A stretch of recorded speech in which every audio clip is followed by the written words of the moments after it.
Malapit na palang eleksyon sa barangay.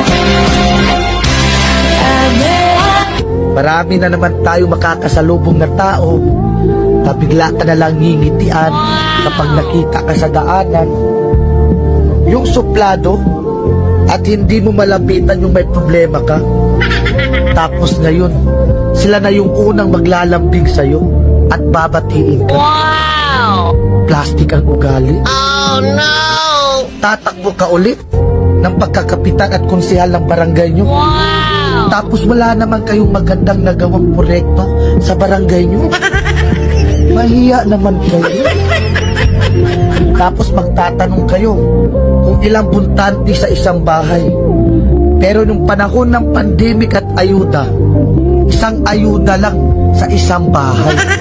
Tapos kung mamalasi ka pa, wala ka pang makukuha na ayuda kapag